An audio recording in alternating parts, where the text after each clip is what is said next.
Харилцаа холбооны салбарын статистик тайлан мэдээллийг хэрхэн эргүүлэх талаар зөвлөмжийг хүргэе. Тусгай зөвшөөрөл эзэмшигч нь харилцаа холбооны тухай хуулийн болон журамд заасны дагуу статистик тайлан мэдээллийг харилцаа холбооны зохицуулах роонд эргүүлэх үүрэг хүлээдэг.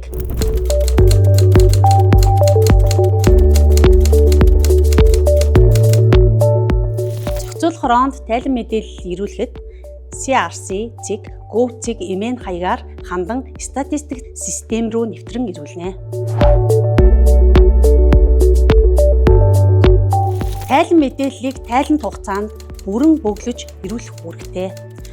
Мэдээ тайлан хугацаанд нь гаргаж өгөөгүй эсвэл буруу гаргасан тохиолдолд зөвшөөрлийн тухай хуулийн 6-гийн 1-р зүйлийн 1-2, харилцаа холбооны тухай хуулийн 14-р зүйлийн 14-ийн 12-ийн 2, 14-ийн 12-ийн 3-т заасны дагуу холбогдох арга хэмжээг авдаг.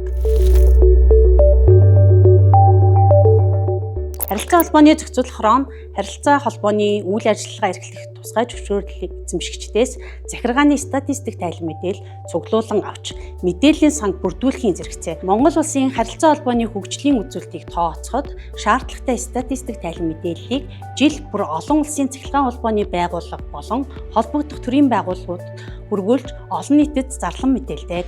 Статистик тайлан мэдээлэл нь Монгол улсын харилцаа холбооны салбарын хөгжлийг тодорхойлох, зах зээлийн нөхцөл байдлыг хандан судлах, өрсөлдөөний нөхцөл байдлыг үнэлэх, бодлого зохицуулалтын шийдвэр гаргах, бизнесийн судалгаа хийх, төлөвлөгөө боловсруулах зэрэгт ач холбогдолтой юм а. Харилцаа холбооны зохицуулах роо